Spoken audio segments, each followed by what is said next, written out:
Gaza is one of the most intense civilian punishment campaigns in history. It now sits comfortably in the top quartile of the most devastating bombing campaigns ever. Or that's what Robert Pape told the Associated Press in an article published on December 22nd, 2023. Pape, a World War II historian and author of Bombing to Win, the comprehensive history of 20th century bombing campaigns, had also told the Financial Times earlier in the month, Dresden, Hamburg, Cologne, some of the world's heaviest ever bombings are remembered by their place names. Gaza will go down as a place name denoting one of history's heaviest conventional bombing campaigns. He made the conclusion by drawing on the Allied bombing of Germany. By the numbers. According to him, between 1942 and 1945, the Allies bombed 51 German towns and cities, destroying some 40 to 50% of the urban areas there. This comprised some 10% of all the buildings in all of Germany.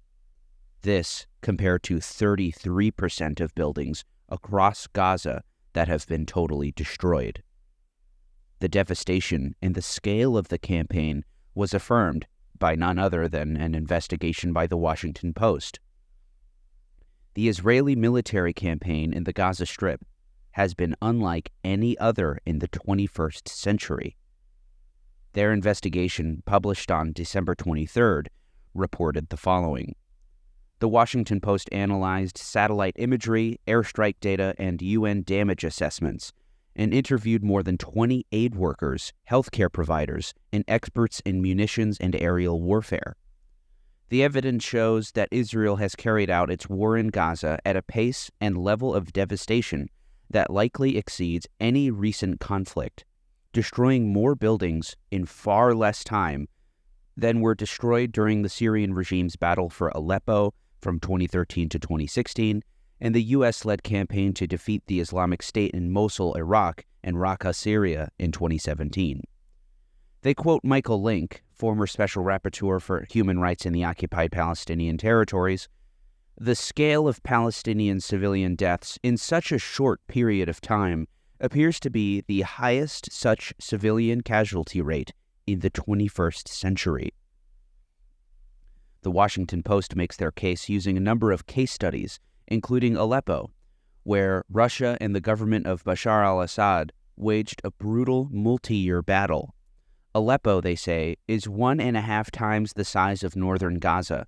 However, nearly twice as many structures were destroyed in northern Gaza in 7 weeks as were destroyed in Aleppo over 3 years. There's also Mosul, Iraq, a U.S.-led bombing campaign that was condemned by human rights groups, but described interestingly enough by the Washington Post not as a brutal battle like Russia's, but an offensive to retake the city from the Islamic State. They conclude, around 1.5 times as many structures were damaged in northern Gaza in 7 weeks as were damaged across Mosul during the 9-month battle. In Raqqa, Syria, a U.S.-led coalition waged, again, not a brutal war like the Russian campaign was described, but a fight to defeat the Islamic State. And similarly, as in Mosul and Aleppo, more than 2.5 times as many structures were damaged in northern Gaza in 7 weeks as were damaged in Raqqa during 8 months. In Iraq, as reported by the Associated Press on December 22nd, during the 2014 to 2017 campaign to defeat the Islamic State in Iraq, the U.S.-led coalition carried out nearly 15,000 strikes across the country. By comparison, the Israeli military said they conducted 22,000 strikes in the last week. CNN quoted Mark Garlasco, who I've cited numerous times for his unique expertise. He was chief of high-value targeting at the Pentagon, including during the Second Iraq War. He also was a high-profile weapons expert at Human Rights Watch, the UN, and now works in the private sector. He said the density of Israel's first month of bombardment in Gaza had not been seen since Vietnam. You'd have to go back to the Vietnam War to make a comparison. Even in both Iraq wars, it was never that dense, he said. Further, they quote Assistant Secretary of State for Near Eastern Affairs Barbara Leaf, who they describe as the most senior American diplomat on the Middle East. She said the death toll being reported in Gaza is conservative. We think they're very high, frankly. It could be even higher than are being cited. Robert Pape, in a piece for Foreign Affairs, lays out the sheer waste of this strategy, which he has documented in painstaking detail. In Germany, the Allied bombing campaign, which took off beginning in 1942, wreaked havoc on civilians, destroying one urban area after another, and ultimately a total of 58 German cities and towns by the end of the war. But it never sapped civilian morale or prompted an uprising against Adolf Hitler. Despite the confident predictions of Allied officials, indeed, the campaign only encouraged Germans to fight harder for fear of a draconian post-war peace. That failure should not have been so surprising, given what happened when the Nazis tried the same tactic. The Blitz, their bombing of London and other British cities in 1940 to 1941, killed more than 40,000 people. And yet, British Prime Minister Winston Churchill refused to capitulate. Instead, he invoked the resulting civilian casualties to rally society to make the sacrifices necessary for victory. Rather than shattering morale, the Blitz motivated the British to organize a years-long effort with their U.S. and Soviet allies to counteract and ultimately conquer the country that had bombed them.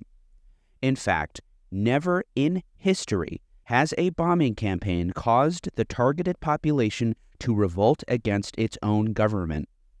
The United States has tried the tactic numerous times, to no avail. During the Korean War, it destroyed 90% of electricity generation in North Korea. In the Vietnam War, it knocked out nearly as much power in North Vietnam. And in the Gulf War, U.S. air attacks disrupted 90% of electricity generation in Iraq. But in none of these cases did the population rise up. Just another quick update. We essentially are seeing one of the worst bombing campaigns in human history right before our very eyes. This is the crime of the century. I am sorry to relay this information, and I am eternally... Well, there really aren't any words I could possibly say. I've run out of things to say. I'm running out of words to describe it, as Tedros Adhanom put it. Thank you all for watching, and please share this kind of information. It's very important to share. Go to these links on the screen to support me. Please follow me on Patreon, YouTube, GDF, Twitter, GDF on X, and please donate if you can. But also, like and subscribe, please, and thank you. Love you all.